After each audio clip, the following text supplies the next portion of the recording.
Nicco, I caught you slacking here on the Crubcast. Hi, I am Chris Meekness fan. Welcome. I think it is episode 30. With me today, something like that. We have the jolly dancer, Nicco. All hell buckets. Hi, Nicco. What's up, gamers? You caught me lacking. That was a little upsetting. So you wouldn't be dancing forever, like always. We also have Thank you. Moriarty at Really Cool. Hi, Moriarty. Hello, I am here. And we also have Sean Wolf Chaos on. Hello. Hi, that's me, the Wolf Chaos on guy. Yeah, that's I. That's I. Yeah, Chris, you introduce yourself. I don't remember. You should do it right now. I almost didn't, but then I did. So then I did. Right. Do it again. Hi, I'm Chris Meekness fan. With me today. No. Okay. There you go. Thank you. Yeah. How are boys? Incredible. We're great. How are boys? Hello? We're doing well. Nicco is slacking today. Dude, you know what? Well, Justin and I just got back from a week. Justin just left from a weekend of PAX Unplugged, debauchery, which was really, really fun. Played a lot of board games. We recorded a short little snippet about that will be up on the Patreon at some point. So that's pretty cool. Yeah. Patreon.com/Crub. Yeah, patreon.com/Crub, where you can find Justin and my individual hauls and our experiences at PAX. So that's why I'm a little bit lacking. I'm a little tired. I'm subbing Nicco in for Trav. To be with us today. So yeah. So, because what we are talking about, Sean. We're talking about games that we didn't want to try when we were younger, that we ended up really loving. That could be like a game series that we tried later on in life, or a game that we gave a second chance, and we're like, wow, this really isn't all that bad. Why was I wrong? And the reason I came up with this idea is because I'm making a video on Sly Cooper, and I was like, wow, why did I never play this game? I'm stupid. Sly Cooper is incredible. You should have played it. I should have, but instead I even say this in the video. I'm like, well, I was playing Metal Gear Solid, so I was like, oh, I'm getting stealth gameplay in something else. I don't want to play Sly Cooper. And again, I'm stupid. It just happens. I see. I like that you were like, I'm playing this militaristic conspiracy theory, super crazy, weird shooter. I don't need to play the fuzzy cartoon animal stealth game. I need that. Yeah, it's the same thing. I don't need that. This is for men. This is for gamers. And Sly Cooper was for babies. And I was stupid. I was a dumb child. I'm still stupid, but I'm not a child anymore. But anyway, so I wanted to ask you guys if there were any games that you had in that regard, because I have a couple. Chris, do you have any? I'll go first. My personality type is to very much make a judgment call of something, like snap on the spot. I don't like that. That won't be for me. Oh, you're a judger. Got it. I'm a judger, and then I try it, and I usually wind up really liking it. And I'm like, wow, that was really stupid. Why am I like that? I have like 11. One of them was Sly Cooper for similar reasons, kind of. When I was a kid, I'd look at the PlayStation 2 and I'd be like, I have the GameCube. I got Luigi's Mansion. I got Mario Sunshine. Why do I need a thing with a gun? I felt, as a Spyro fan as a kid, that they betrayed me by not making more Spyro and making this weird furry gun guy with big ears. Whatever Nicco said, the guy with the long ears. I was like, I don't know why. Guy with long ears and sidekick. Yeah, I was like, why would they betray me like that? But like the actual earliest thing I can think of, and it made me chuckle when I remembered it.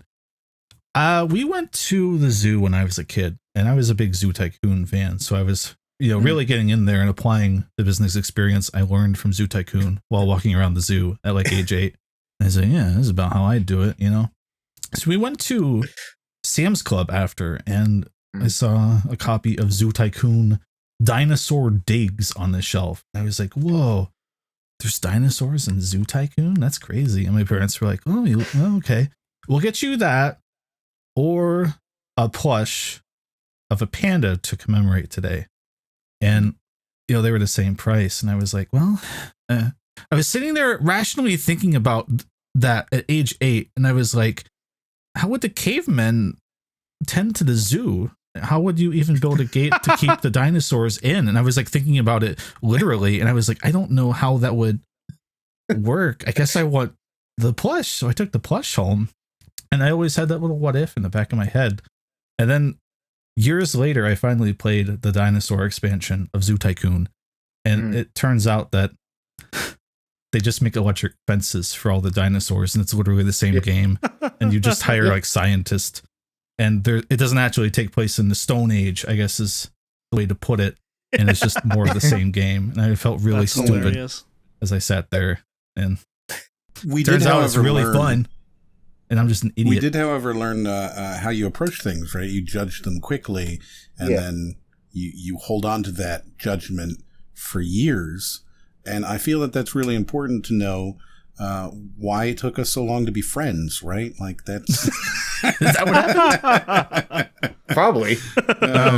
I understand. I look at Zoo Tycoon every time, and I'm always like, but is it, though? Right? Like, even still, I love Tycoon games. I love, like, sim games and, like, all that kind of stuff where you get to build and kind of be the master. I guess it would kind of fall into that, like, God game thing, right? Like all the populaces all the way on, Black and Whites, all the Peter Molyneux kind of games, right? Like the same sort of thing, but you add in money. And I really enjoy those type of games. But even still, Zoo Tycoon, I look at it and I get it. I understand, because it's like, but is it though? Is it worth it? In 2023, especially the original one, probably not. You maybe had to grow up with that. Like, it's charming, but even for that era of like isometric PC Tycoon games, you can just play Roller Coaster Tycoon, right? But there's a charm to it, you know. Yeah, you know what you just reminded me of? You remind me of, there was like a skateboarding Tycoon game where you could like make your own skate park. Oh yes, play in it. I forget what that name was, but like I remember playing that on like my old like 1998 like Gateway PC. Oh my god, Mini-Me has a video on it, I think. I remember him covering it. Don't remember the name though, so that doesn't help. Yeah, no, I think you're right. I think he does. So I'm clicking on his channel because this is the person I am. Yeah, as you should. We're just going to talk about the people that we truly are inside. Okay, man. And it just says the first game, and I haven't turned on the noise, so I don't know which game it is. The first one. Way to go, Mini-Me. Skateboard Park Tycoon. Oh, I guess it would just literally be Skateboard Park Tycoon then, wouldn't it? God. Yeah, that thing, I loved playing that when I was younger. Because like, oh, I love skating. And I just wasn't that great at it. Like, I could do an ollie, and that's as far as it would go. I think I had around about the same experience. I couldn't even ollie. I just enjoyed riding the skateboard and like attempting tricks, but never could do anything. Yeah, conversely, I always looked at skateboarding as something that why would you ever do that? Because I grew up on the ocean. And so like when I was a kid, we surfed. Why would you ever get on a skateboard? That's a tiny, weird little board. Surfing is rad too. I agree with that. I'm not good at it. I'm good at snowboarding. I can snowboard, and I can snowboard pretty well. So like that's that's something I enjoy doing. I like doing it in the cold with the snow down the hill. You know? I think I'd die. Yeah. You would die snowboarding? Is that because of the cold or just like the snowboard itself? Do you think you would chop somebody's head off? Would you get ski impaled? I'd do some of that willingly, but I think just on any board, I think I just have an issue. I think I'd snap like a twig pretty easily. I'm a pretty fragile guy. You know, or at least my ego would have a clean break, and I'd just never be the same. Yeah, that's fair. Yeah, that's fair. Very good. Sounds like the kind of person you are. Just why would you keep saying that about me today? What did I do? You brought it up. Oh, you would judge yourself right then and there. Like, well, that's enough. True. Oh my. See? Oh man. God. I appreciate finding out that you're so judgmental. I always thought that you were like one of the chill guys who just kind of took things as they came. But now I'm learning that actually every time a new one's coming along, you're deciding immediately. That size people up. No, I have a P.O. box, and Chris only sends hate mail to me. That's the only kind of mail I get. It's just pure hate mail from him. Yeah, dude, it knocks you down a peg. You're getting too confident. I missed the memo that you're not supposed to actually send the hate mail you write, I guess. Yeah. And he puts his name on it too, which I found very weird. With people and a return address. And return address. With people and like things like that, I'm pretty chill. But when it comes to media, entertainment, I feel like I have a generally pretty good sense of self of what I like, which is very false. That's not true, but I feel like I do. So when something gets really popular or no one shuts up about a thing, I just close my heart off to it. You know, I'm just like, I don't even want to think about it. Like with something like Elder Scrolls 4 Oblivion, a game no one in my high school would ever shut up about for a time. I was like, why would people, you know, like, oh, you're running around in the woods. Okay, cool. Everyone looks gross and disgusting and weird. No one looks fun and happy like in my Mario and Sonic games, right? Yeah. And I finally tried it, and it was like the first open world game I played, and I was just walking around in the game, you know, and like age 13, 14, whenever the hell I played it. And I was like, I can just steal an item off of this guy's store counter and walk out. That's pretty neat. That's pretty cool. I can walk around in the woods and find a cave and go in and kill a goblin. That's pretty neat. All this stuff that's like super boring and trite nowadays, but it's very exciting at the time. And I was like, wow, I guess I'm kind of stupid, huh? Oblivion's pretty fun. I like talking about mud crabs with the guards and talking to Shay O'Gorith and hearing his raps, and I was having a good time. Shout out Young Scrolls. Yeah. Shout out Young Scrolls once more. Deserves it. Yeah, he does. I want to hear from actually Moriarty. Yes, sir. Aside from skateboarding. I'm a little disappointing in this regard because I'm pretty good about trying things. I like it. I guess I'm kind of, I don't know, that paint box where you got to play with every paint. You know what I mean? I've really wide, super varied tastes. Nicco can attest to my musical tastes. They're just, it's true. They're all over the place. So for me, there's not a whole lot of things where I'm like, oh, that looks good or bad or whatever, and I'll try it later. I usually just try it anyways. I'm absolutely that person who will bite into a candy or something and be like, this is disgusting. You've got to try it. it's one of the worst things I've ever eaten. You absolutely have to experience this. So even bad things are fine for me. And that gave me a habit, I suppose, where when a new game or a new movie or a new show or whatever comes out, I give it a try, right? And with games specifically, I've set a time limit where I will give it around 5 hours, right? And if I don't like it by then I never play it again, but I always give it that 5 hours. And there's very few games where I don't, you know, at least make it that far. Anthem was one. That game, I lasted an hour before I was like, wow, this is a really bad game. This is just bad. It's not good. And Anthem really was terrible too. I think I made it an hour in that game. And I remember thinking at the time when I was playing it, that the fact that I couldn't make it my normal 5 hours was a sign of how terrible the game was. I thought I was just going to be out, right? Like I was going to be on the outskirts and everyone was going to really like this game because maybe it just didn't, you know, click with me at all. Right. And then all the reviews came out and all the people hated Anthem. So I found that is a good barometer for me for quality is whether or not, you know, I can make the 5 hours or not. There is one game that I can think of, and it's not that old. It's not like when I was a kid kind of game that I've been playing recently that I despised when it came out. And I know all of you know this because it's Fortnite, right? Oh. And Fortnite, when it first came out, that game sucked. I thought it was trash and I didn't want to play it and I didn't want anything to do with it. And I thought it was a little kid's game and it was really, really ugly and stupid. And boy, it's the weak version of PUBG. Cause you know, at the time PUBG was the big boy game. And then you have this cartoony, childish clone of it that it seemed really clear at the time that Epic had just straight up stolen the concept from PUBG, because you got to remember they worked really hand in hand with PUBG to make PUBG, right? And then like 6 months later, they put out their competitor to PUBG, and it felt really slimy and really shitty.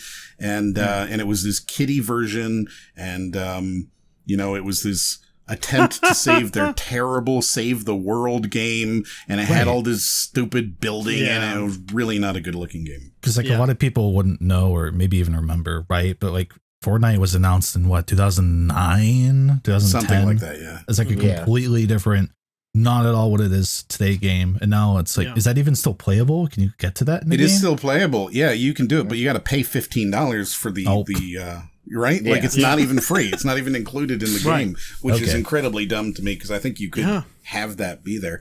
But the point is that like I thought of that game and it was no good, right? Like it was a terrible game and I didn't want to approach it. I didn't like it. I jumped into it a few times to do some videos with some friends and stuff, but like it was always, I don't know what I'm doing. This is stupid. And then they introduced no build mode, right? And for somebody like me who's very much into the competitive aspects of a shooter, right? Like I go into CSGO and I try to get global elite and then I try to get face at 10, you know? In Valorant, I am looking to be Valorant, which they changed to something else, Radiant or whatever after that. I'm trying to get into these games and be the best, right? Like today, when I play Fortnite, I play ranked Fortnite, right? Like that's what I'm looking for. I really want to have a good time and I want to be the best. And so when they introduced the no build mode and that mode kind of caters to people playing really, really, I don't know, sweaty, I ended up giving it another try. And now it's the game I play more than anything else. I've got like, 1,000 hours in it over 2.5 years or 2 years or whatever. That's like 500 a year. That's 8 hours a week, Very, very fun game. Yeah. That one would be on my list too, I gotta say. Yeah, it's absolutely crazy to me because like I look back at it and the ways that I have changed in my perception of Fortnite from when it first came out to today is just night and day, completely different. Yeah. I thought it was something. Sorry. I was going to say, to the point where even last night or night before, I forget, you messaged me. It's like, hey, man, do you want to play Fortnite? Yeah. Yeah. Because they're doing the reboot rally. And like, if he plays with me, I get some free skins. Yeah, actually, so you should hop in with us then. We should do that. But okay. No, I really enjoy Fortnite nowadays. Like, and I don't know what I thought it was gonna be going into it. Before going into Fortnite, the only battle royales that I had played was I played the Black Ops 4 like progenitor to Warzone. Warzone? Yeah. And then I played Apex Legends, right? And so coming into Fortnite then, it being so much more lighthearted, but then taking out the build mode made it simpler and more sensical, and just more interesting for me in general and overall. Sure. So I do think that Fortnite would be on my list for that as well. One of the most amazing things for me about Fortnite, and it really is exclusive to Fortnite, and I don't mean to be sitting here like evangelizing it so much, but it is, again, incredibly unique to Fortnite, is the fact that after a win or a loss, my emotional state is the same. Yeah. I'm always happy to get into another game, right? I'm never like, oh, you stupid like that doesn't happen. I don't find myself tilting like I used to. Because CSGO, I would tilt. I would tilt so crazy. There would be that moment when we're in round 12, right? And it was 6-1, and now it's 6-6, and we're about to lose the half. And what is wrong with you, Purple? Right? Like that moment doesn't happen to me in Fortnite anymore. And I think part of it is because I had this preconception that the game didn't matter, and it's followed me through, right? Yeah. Like, I still feel like it doesn't matter, even though I'm enjoying the experience. Right. And, you're just there for it's fun. also got so many things that it does. And again, not evangelizing, but it does so many things that other games don't do, and it does it really well. One of the things was the first thing I told Chris about, right? And I remember, like, within a few days of starting this game, I was like, hey, Chris, this thing's in it. When you beat the game, you can ready up immediately, and you immediately get into another game. Yeah, it's so nice. We've all kind of played Apex together a little bit, I think, in this group. But like me, Kevin, and Justin especially are like the big players of Apex. Like we're talking 1,500 hours minimum between each of us separately, right? And the fact that you have to wait to go back to the menu every single time after every single game, you can't just say, take me to another one, is A, ridiculous, and B, I had to really respect that Fortnite did that and no one else is bothered, I guess. But yeah, it is incredibly good. Like, why has no one done this yet? Why doesn't anybody? Every game, if you want me to play your game, just let me ready up and get into the game. Why do I have to go back, leave game, go to menu, wait for it to load the menu, then click ready up? Every time I've played Apex, every time I have forgotten to ready up. Yeah. Every time. We go back into the game and then I'm sitting there waiting for the next match and then somebody's like, hey, you got to ready up. I'm like, oh, Yeah. It No, still it's happens fair. to us. Even like we'll just sit there and be like, "Why is nothing happening in Apex?" Oh, right, Justin didn't hit the thing. Oh, okay. Yeah.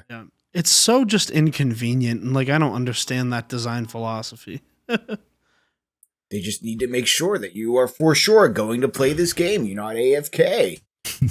Yeah, but that said, speaking of Yes. you know, protecting egos, right? And saying, okay, like I don't care if I win or lose, I'm just happy to play. Mhm. Something that I got into recently that's sort of my main answer for the prompt this week is the drum roll, please. That's right. It's the Pokemon trading card game. Notoriously, I'm not a fan of Pokemon, at least not the games. But this weekend at PAX, we went into like the Pokemon TCG booth. That's right. You went to PAX Unplugged. Yeah. And they were giving away like free half decks of Pokemon basically. And you go in, they teach you how to play the game, and then you get a prize deck basically. And so I started playing it, and I was like, God damn it, Justin, why is this fun? I was like, why is this fun? It was fun. Like incredibly fun card game. And so I never saw this future coming, for the record. I got a snap from Justin of Nicco like off in the corner playing Pokemon. It was like, Nico's finally playing Pokemon. I'm like, what is happening? I just looked at that photo and I was like, man, Nicco's like really into this at the moment too. He's like actually like really thinking. And I was like, oh man, he's in. No. Yeah, because nature's healing. We'd play in person at some of our little get-togethers, right? And you know, I think to anyone not into the Pokemon card game, it's just a lot of nonsense, and you're just like, would he please just stop talking, right? It's like, I don't care about Wo Chien's super special ability and how he puts things on the bench and all this shit. But when you actually like sit down and play the Pokemon trading card game, it's like easy to learn. Yeah. All things super considered. easy to learn.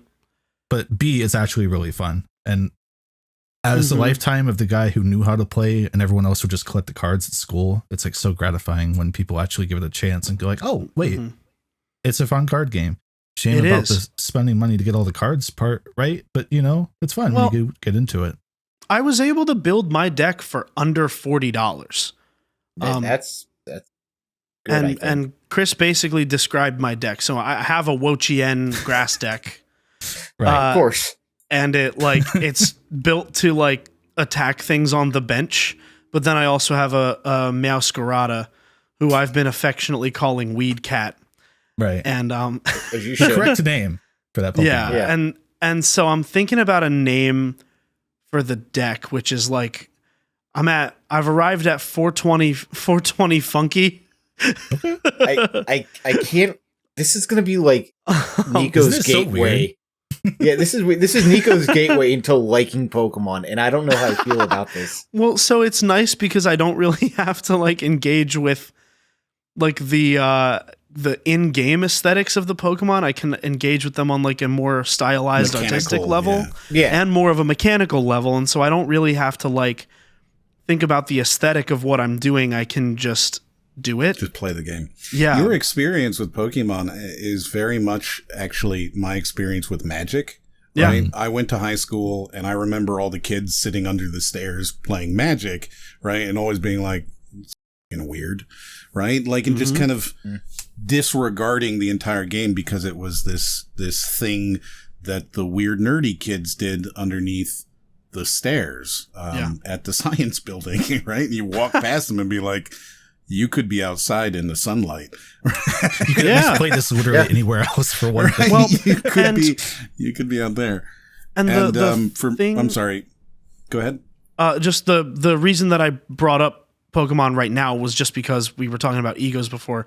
You can win a game and you can lose a game and it does not matter. It's just because like the RNG is the RNG. So continue, Emma. Yeah. I'm sorry. No, you're absolutely right. Yeah. Right. There's no sort of investment in it. And for me, Magic, eventually a friend of mine was like, hey, we're going to this thing. Do you want to go, and we went and, hey, we're playing Magic. And I remember being like, I don't know what any of this is, but I'll sit and try. And I found that it's one of the things that you only see kind of in these collectible card game communities in real life, where somebody's like, I tell you what, here, man, like, this is my deck. You use my deck. You play with my deck and go ahead and I will teach you everything. And that's something that you really see in a whole lot of other sort of things, right? Like, nobody's going to give you their Warhammer army. Nobody's going to be like, yeah, go ahead. You use my Warhammer army. It's fine. I'll teach you. That doesn't really exist there in my experience. Even with Dungeons and Dragons, right? Which is equally impenetrable to me, right? It's one of those things where people are like, yeah, man, you should come join our game. We're starting a new one in 6 weeks, and then they last for a year and a half, right? And it feels like this big sort of monolithic experience to get into. And Magic and Pokemon and like, you know, these other collectible card games feel a lot more approachable because somebody can give you something and you say, I've spent a year working on this. I've become really good with this thing. This cost me $350 and I'm going to give it to you for the experience so that you can see where you're at. And it's sort of like that tutorial in a video game where they give you all the powers and then take them away. You know what I mean? It's that same sort of experience. Yeah. Dude, absolutely. The Magic deck I have is someone was like, here, I just have a deck I don't use anymore. Here's how you play it. And I had the exact same experience. Yeah. And I was like, oh, this is actually kind of fun. What do you know? Yeah, exactly. And today I have above my head probably 15 or 20 full decks that I've built now. You know? Dude, and I used to play Magic a little bit as well. We used to play Commander. So I have a deck laying around somewhere. Justin and I tried to look for it. I can't find it. I got to go tear up my basement back home. I never got into Magic. I did end up just buying cards recently. I haven't really delved into that too much. I used to be really big into Yu-Gi-Oh though. Like I used to like build a bunch of decks and whatnot. And I actually at my school I ended up lending out decks because I wanted people to play with me because no one else would, and I went to a private school. So the only cards that they got rid of, like that were banned, were Pokemon cards, but we could bring Yu-Gi-Oh cards, which is kind of funny to me because there's like demons. Yu-Gi-Oh is actual demons and weird hellish monsters. But we were allowed to play it until, well, doesn't matter what happened there. But I sense this. Feels like there's a story, right? Like there's immediately. A story, but another day. But like that's kind of like how I got to experience that card community because, like, again, I was a kid. I didn't go to play games like anywhere else. So teaching people how to play, having them buy cards, coming to like the school lunches or even like recess, we play together. It was so much fun back then. And I kind of fell off the Yu-Gi-Oh wagon a little bit. I won't even lie. I appreciate that you're treating it in the story sort of like alcohol. Yeah. I mean, because that's what how much it's an allegory. I would spend any kind of money I had, like, as a kid, went towards, even teenager, went towards three things. One, Madden, because I'm an idiot. Two, Yu-Gi-Oh! Or three, Denny's. Yeah, those are the only three things. Denny's, baby. Denny's. Personality roll up there, just everything all together. Oh yeah, that Denny's. God, Madden, Denny's. Yu-Gi-Oh, and Denny's. Yeah. Madden, Yu-Gi-Oh, Denny's. What a combo, dude. I have lived a weird life. I can't even deny that. God. Skill issue. It was a new thing, though, right? Like, you'd go home and you'd watch the anime of Yu-Gi-Oh! If you were in the right age group, right? And you'd come to school and you'd talk about it and wonder what's going to happen next.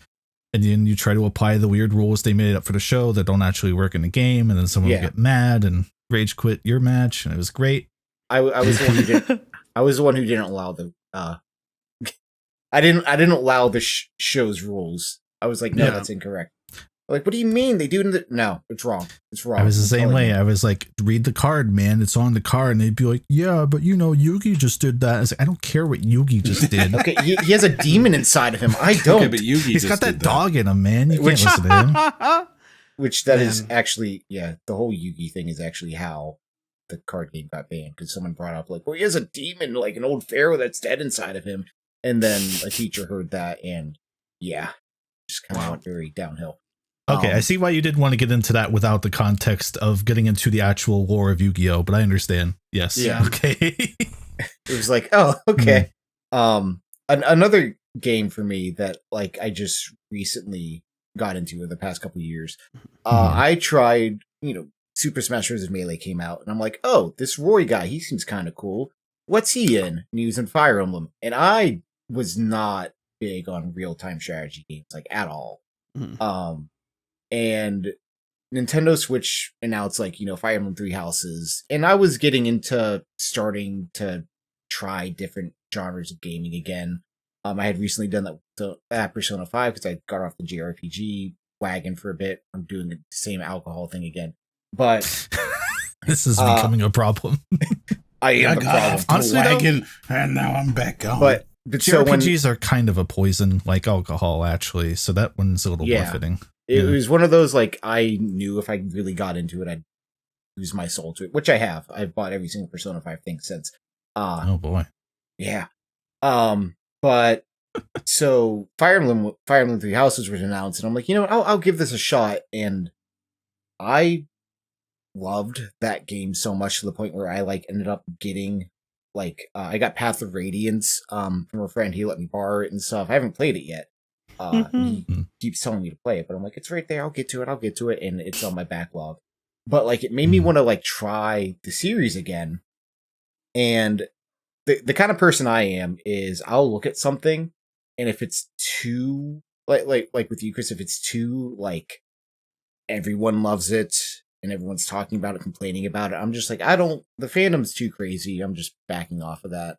And like, you want an escape from it, right? Yeah. Yeah. Like, you don't want to be like, I guess I'll go play the thing that no one will shut up about and I can't get away from, Yeah. No, I do the same thing. It's very hipster. I don't know that I agree with this take. I do the same thing, though, like, legitimately. Yeah, the one game that I did that specifically with was Undertale. Because the internet was, like, in love with that. People yelled about it. People complained about it. And I was like, I can't do this. People were making videos on it. People going into the lore. And it was, like, the most, like... Do you know how many Tumblr posts I saw about it? And I don't even have a Tumblr. Yeah. No. Too many. Exactly what you mean. And I was Undertale like, is such a good shout. And I was like, I can't do this. And so I waited years to play the game. I'm like, all right, I'm going to play it when no one's talking about it, when no one's going to, tell me what the ending's like. And man, I really like Undertale. And now I understand why so many people liked it, but the fandom kind of like made me back off of it.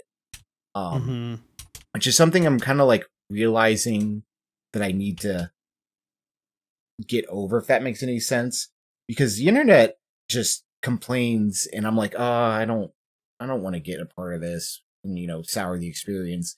But now I just don't care. I mean, that's just kind of how I am as well. I just don't care. But it's like, shut up, let me enjoy the thing. Yeah, I know. What right. you mean. I mean, you should be able to enjoy anything. This sort of gets into that when we're talking fandoms, right? We go way off as soon as we start talking about fandoms because they all kind of suck, right? The Star Wars fandom sucks. The Marvel fandom sucks. K-pop fandoms suck. Elon Musk fandom suck. Doesn't matter what you like. The fandoms always suck, right? Like, there's nothing worse than somebody who just adores anime to the point that that's their whole personality, right? Like, that sucks. Justin. It's not a good person. Well, so that's one of the pieces of media for me that, like, we were saying, like, people keep just talking about it all the time was JoJo's Bizarre Adventure. I've not watched it, and I probably won't. But like, re-anime fans, like, people just like wouldn't shut up about it to me. Yeah. And now I have no interest in watching it at all.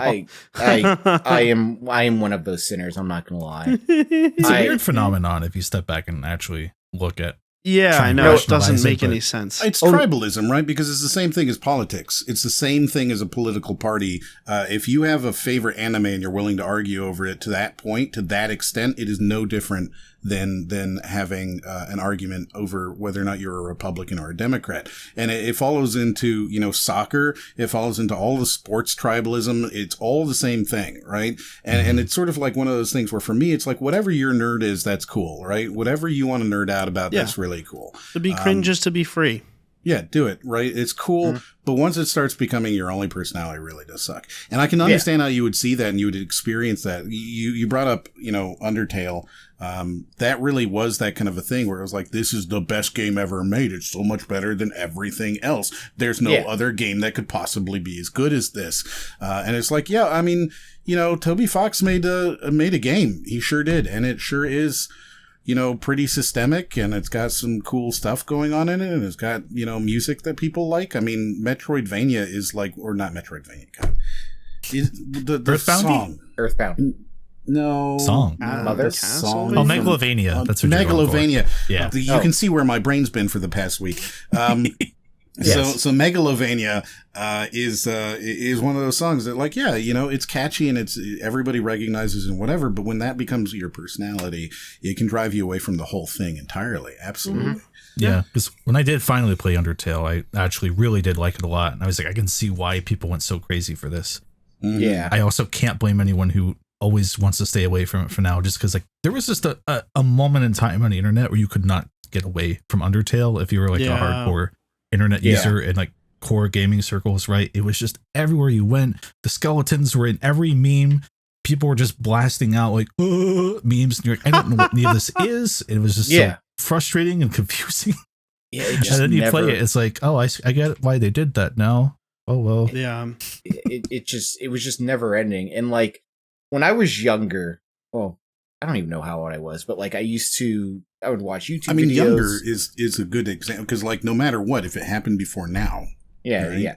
But like back in the day, I used to go onto like GameSpot reviews and stuff like that to like look up reviews for games that I like to see if other people, echoed the same sentiment. And one of those games that I was super in love with back in the day was Star Fox Adventures. And to see the internet was so against this game, I was like, wow, maybe I'm wrong. Maybe I like something that's bad. Or maybe perhaps maybe I don't like it. Who are wrong. Maybe it's just bad. Maybe I'm just wrong. No, it is bad. And so like eventually I started to take on that moniker that Star Fox Adventures is bad, and I kind of like based a lot of my opinion on it based on what I read. Because I was stupid as a kid. But, a YouTuber gave me that opinion, essentially. And as I've grown older, I've kind of just realized and kind of put it into motion just to not care. And now I'm just like, yeah, Star Fox Adventures is a good game, and I don't give a piss. I enjoy it, and I will continue to enjoy it. And well, so I think the thing there, right, is that it is totally acceptable to like a bad thing. Right, we have made it so that it seems that in our sort of culture as it is right now, that you can't like a bad thing, whereas you can absolutely like a bad thing, and it's okay for it to be bad too, right? Yeah, I'm a it's Bengals fine fan. if this thing sucks. Yeah, I like Eastbound and Down. Sonic. Right, yeah. It's fine if this thing sucks, but also, right, I like it. Yeah. I think that's the thing. It is okay to say something is bad because there are plenty of bad things that I like. I will happily watch a bad movie and say, wow, this movie is terrible, and then enjoy it and pay for it and watch it again, I think that's the important thing is we don't do that very much. We try to make it all or nothing. Either you love it or you hate it and it's the best thing ever, right? Mm-hmm. And I think that sort of absolutism with regards to media really sucks. Yeah. Yeah.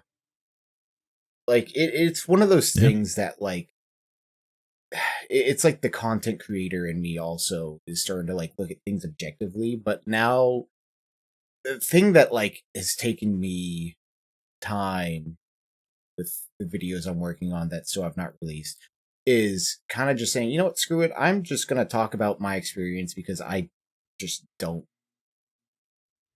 care. I just want to have fun with this, and I want to talk about like the atmosphere and what I enjoy with it. And I don't know. It's just there was a little tangent I was going to go on, but I'm stopping myself. Are you silencing the voice in your head that's like, this is what I'm writing to defend against preemptively, as opposed to like I'm just going to write what I want to write? Because I very much am familiar with that. Yeah. Because like I'll write down like I get that it has its flaws and blah blah blah, but like people know it has flaws. I'll talk about it eventually. I just need to talk about what I want to gush about. And I think that it just comes down to figuring out how you want to word certain things. And the worst. Oh, please continue. Yeah, no, I didn't want to cut you off. No, it's too late. It's gone. The moment's okay. I cut you off. Perfect. I did what I wanted to do. Ha ha ha. No, the worst thing when I start watching any video about like any media thing, right, is like having to either skip through or sit through like minutes of people just preemptively writing a defense for like, I know what the comments are going to say. I'm like, you haven't even gotten to any I of your hate that points so yet, much, dude. Yes. Holy crap! I was watching a video on McKamey Manor, which is this like quote unquote extreme haunted house. Oh, the one where you have to last like a couple hours. Oh yeah. They'll hurt you. The guy hurts you and stuff. You have to sign like waivers to get in. Yeah. So that's like that was this whole. So that was this whole thing. But like this video, it was a very good video actually. I highly recommend it, Chris. I'll see if I can find it.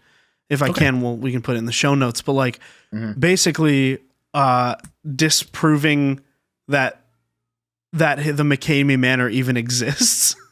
And like just that people did like the pre-show essentially, quote unquote. And he was like, oh, you never, like he was always said like you didn't make it, like you're not strong enough to go on to the real haunted house or whatever.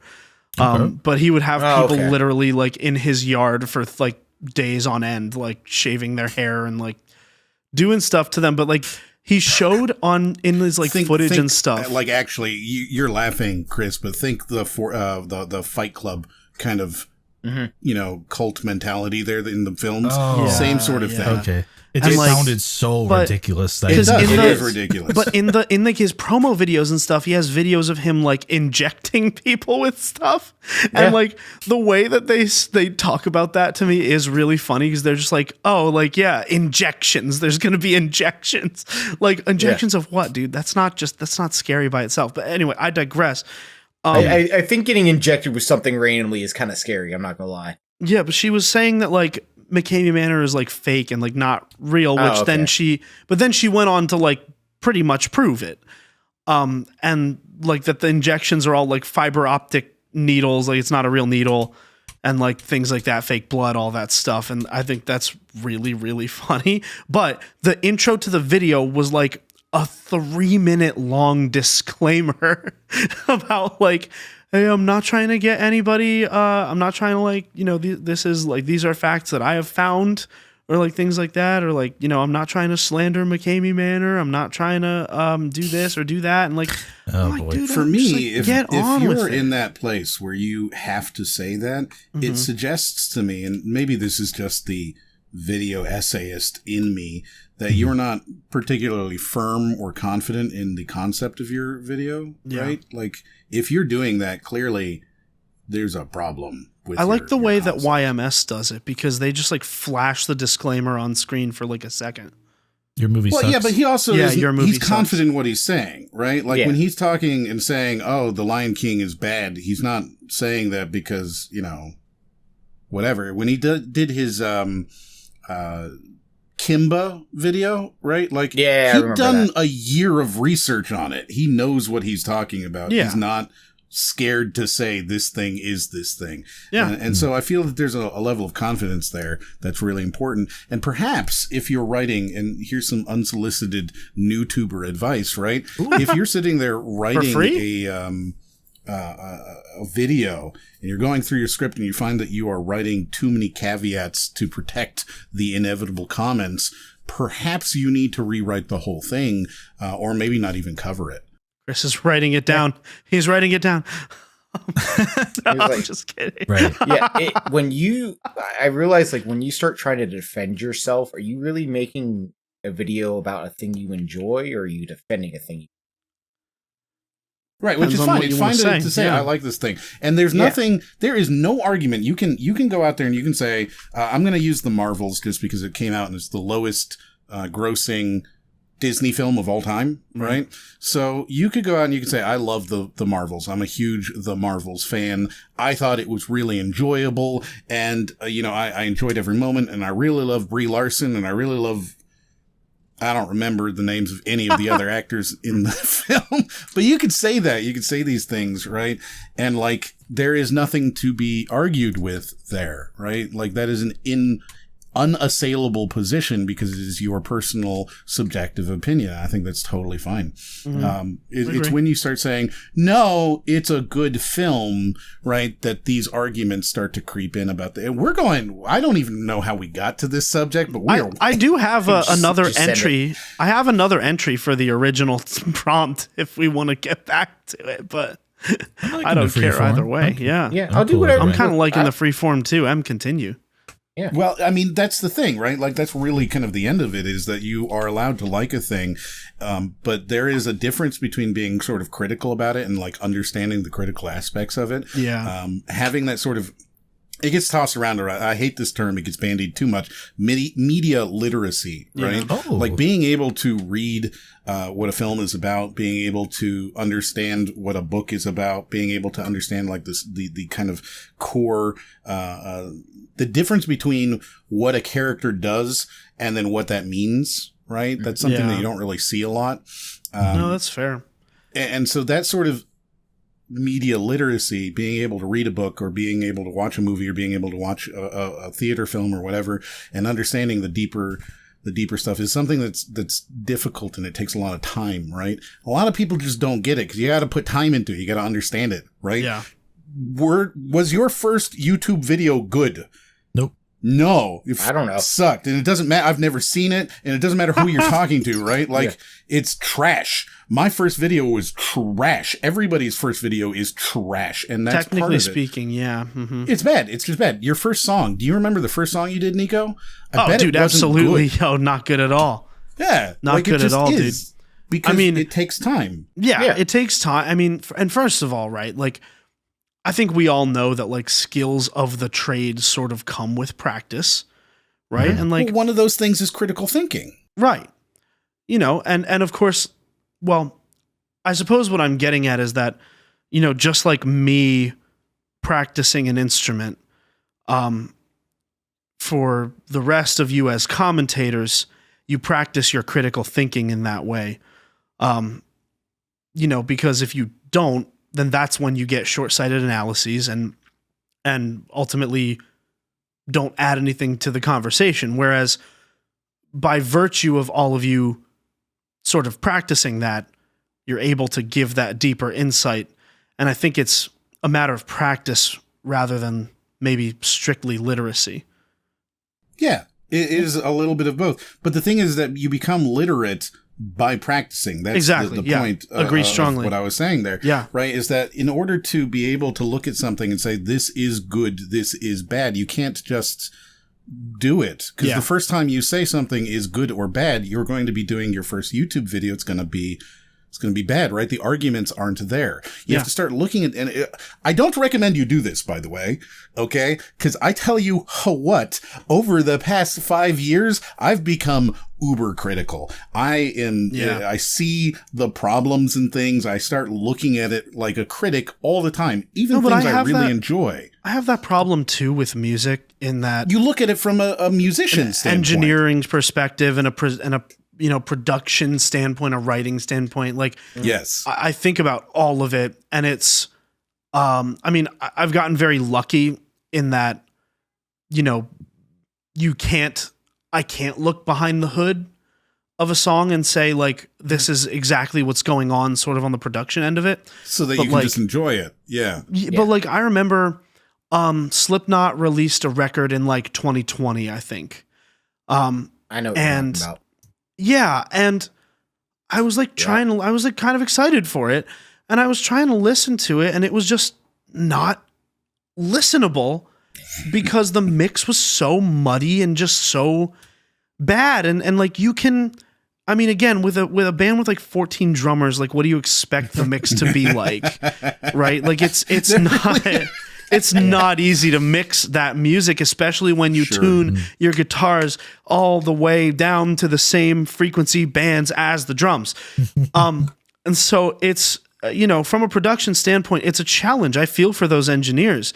But goddamn, that record's unlistenable. It's muddy. There's no management in the low mid like frequency range. And it's like, you can't make out what's going on. The music itself is not legible. Like, it sounds like white noise. And the only reason I know this is from having gotten into producing music in the same way that you're talking about having a critical lens on everything. Right. You do have to get into then just sort of have that, right? You have to sit there and practice it, and just like anything else. And that is, I think, what allows you, and this is not me being, I understand it may feel a little gatekeepy, but I want to make it clear that that's not what I mean. That's what I think allows you to say whether or not something is good or bad in a critical sense, instead of being just a subjective personal opinion, right? If you've never thought about sort of the mechanics of how a game works, right? If you've never done anything other than just kind of blindly and blithely played through the latest Call of Duty, and I don't mean to say that in a dismissive way, because I love Call of Duty campaigns too, but if you've never sat and thought about why they chose to do a thing, or how they achieved this, or what it means, right, then I don't think that you've built the tools that allow you to make a critical distinction, right? I don't think that you can say this is a good game. I think you can say, I like it. Yeah. And I know that feels gatekeepy, I know, but... I mean, sorry, I just a quick thought is just that I think Chris it's more has of so many thoughts. It's more of a nudge toward just thinking critically on things. Chris, continue. It reminds me of trying to talk about things with one of my buddies from high school, where we'd like play a game together or something. I'd be like, "Hey man, what'd you think?" And he'd be like, "I don't know, man. It was just weird. I didn't like it." It's like, "Oh, what'd you not like about it?" It's like, "I don't know, man. It just didn't feel right." It's like there's not that eloquency with like being able to articulate the thought, right? It's just not there. It's just like you play it and you like it or don't sometimes. Yeah. And I miss that a lot. Yeah. Like I've noticed something about myself is that when I even just watch something casually, like I'll talk about it and be like, "Oh, I liked it," but critique, and not compliment, right? I'm just like, "Oh, I liked it, but here's all the things that were weird to me and I didn't like it as much." Yeah, it's stop thinking about it, and I don't say much that I did like about it. And I do think it sucks in life that we're trained to notice the things that we don't like more than we notice the things that we do like, or at least trained to be able to support. Because when you say I don't like something, everyone says, "Well, why?" Whereas if you say I do like something, nobody ever says why. So Sean, continue. Sorry about that. Like a thing that so when I started my YouTube channel, no one's ever going to see these videos that I made forever ago, thank God. I started my channel to kind of be like one of those like rage video type things, like, "Oh, this game sucks," and go through that thing. Like pretty much every to be angry video game nerd or JonTron or any of that kind of stuff. Yeah. And those videos are long gone. Thank all that's old. But like throughout years, I've just kind of been like, because that's not really who I am. Like just as a person, it's just I like to enjoy things. I like positivity. I like just being chaotic and just having to wing at things. I like.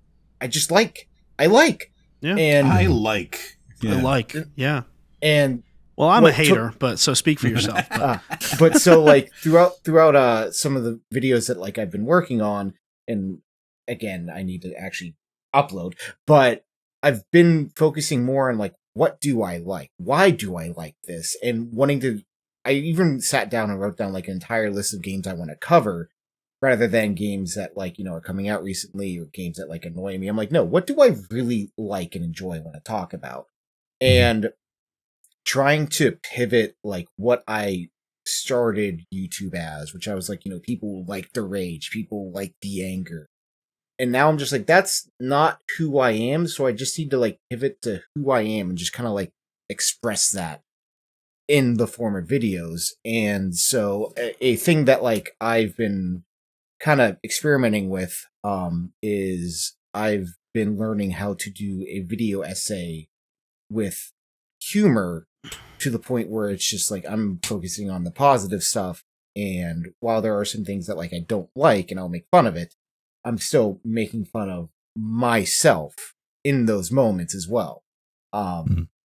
Because again, this is my opinion. I'm just a white guy with blue hair and tattoos who likes video games. there's like Well, 37 there's a sort of us. misconception there that I think even you yourself are expressing here, Yeah. which is that critical has to be negative, which it doesn't. Critical just needs to be, you need to look at the underpinnings of a thing. You can be absolutely critical and be very positive. There's, I can't remember his name, but he's a movie reviewer, who he's an old guy. He's on Roger ABC Ebert or something.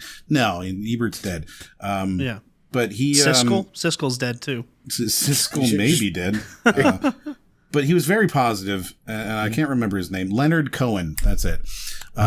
Yes, remarkably positive. Every film, the composer? every review he's ever done has ended with, and if you like that kind of film, this is going to be great for you, right? Mm-hmm. Which means, I'm sure he didn't like that film, but it doesn't matter. He's going to say, look, if you like that film, it's going to be great for you. Yeah, and that's important. I like that.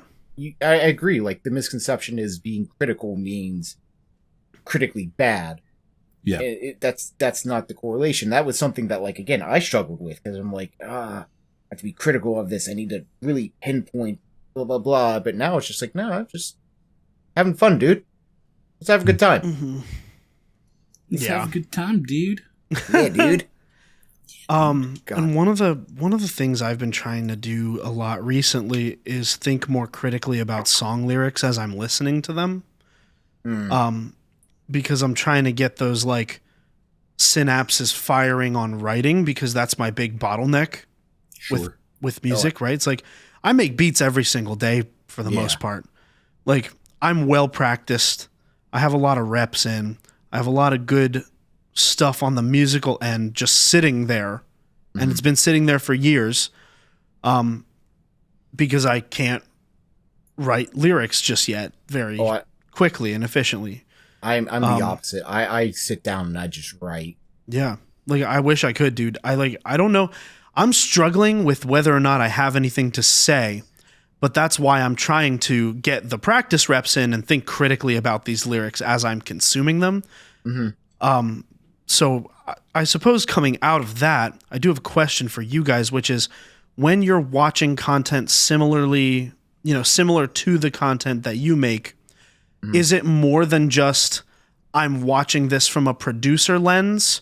Or is it like, have you guys seen anything that you've like learned something from, basically? Like, have you seen other creators' content that has seeped into you and made you a better creator just from having absorbed it? Oh, absolutely. Yeah. Like, there's been a couple, like, recently where I've watched, I'm like, wow, like, I really like how you not only, explain what makes this good, but, like, your wording, and you're not using the same point over and over again. You say the point, you move you on to worded the next good. thing. Yeah. You word good. You word good. That's so millennial. Off of. Yeah. Listening to it, if you don't word good, I definitely hear that. Mm-hmm. Yeah. Mm-hmm. As case in point, right? Yeah. No, it's very true. I'm super there with you.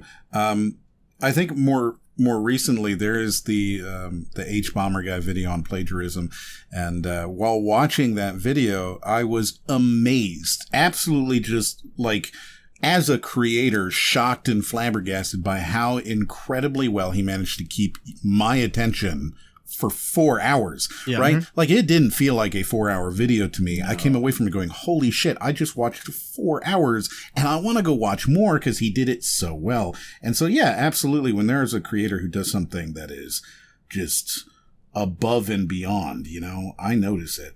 Yeah. Mm-hmm.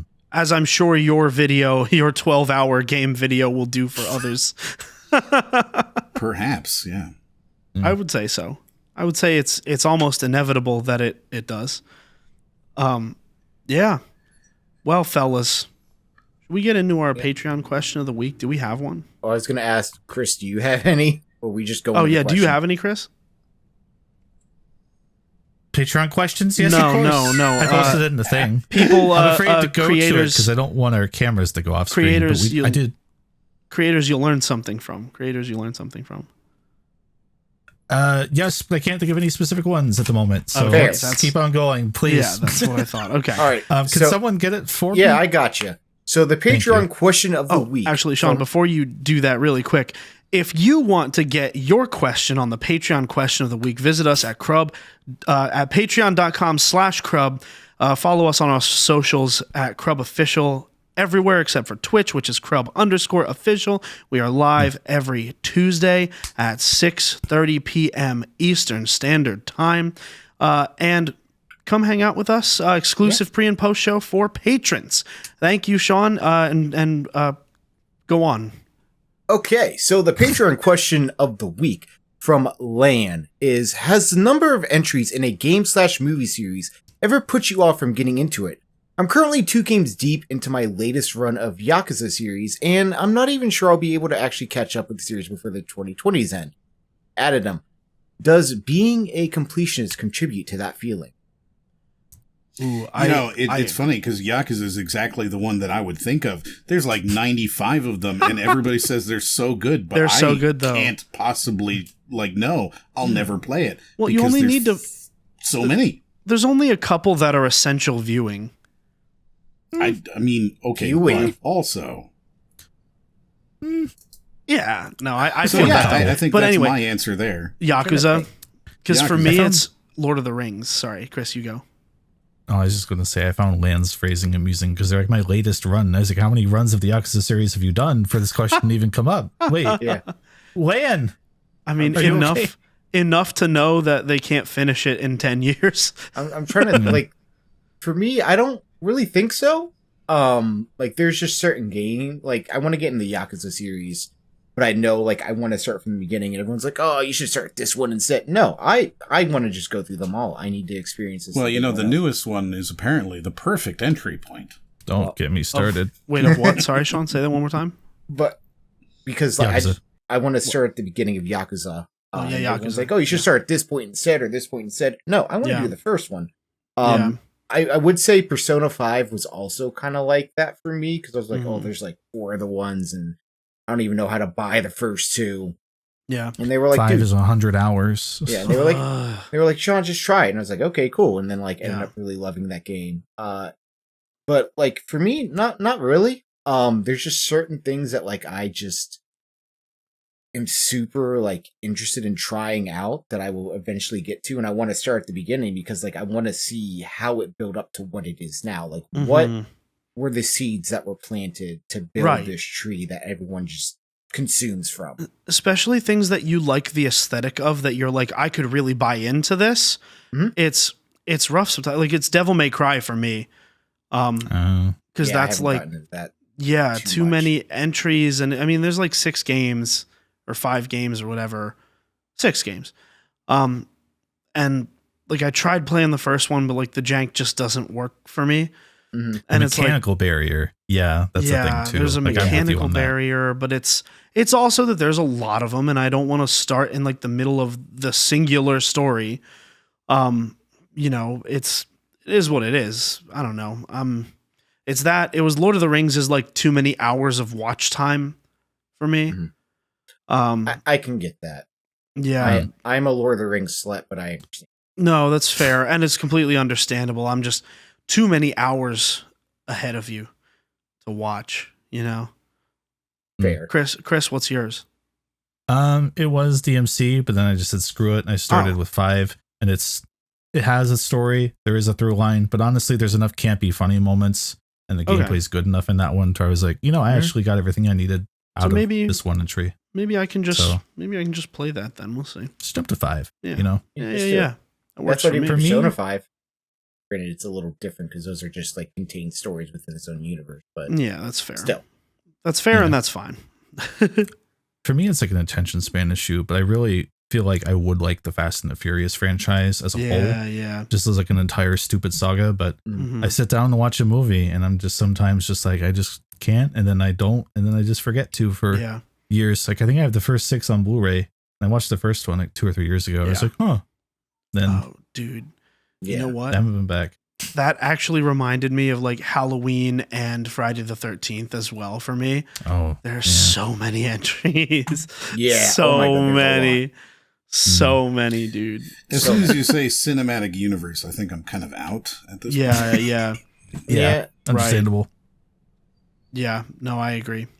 I would say comics are kind of hit and miss in that regard as well. Because like there's so much you have to learn about a certain character sometimes. Like I lucked out because like I was a nerd who would buy comics and would read his uncles because he was super into X-Men. So like X-Men was like my entrance into the whole world of comic books.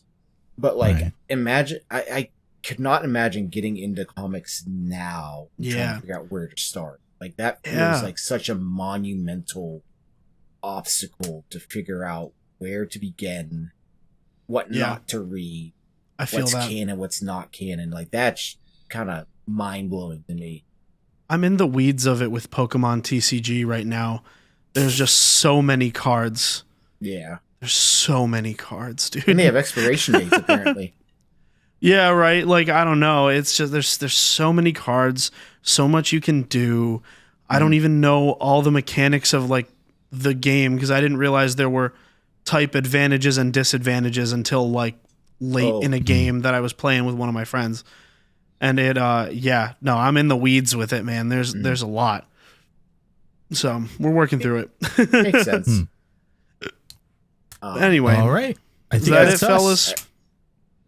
I was gonna say, is there anything else anyone wants to say? End on? No. Word's good? Word's good? I'm good, dude. Word's good. Word's good. All right. Thank you all for listening this week. Yeah, appreciate it. You With that, for Crub, I've been Buckets. We have Buckets, Moriarty, Mykonos Fan, and Wolf Chaos on. Appreciate you all. Love you all. Word and good.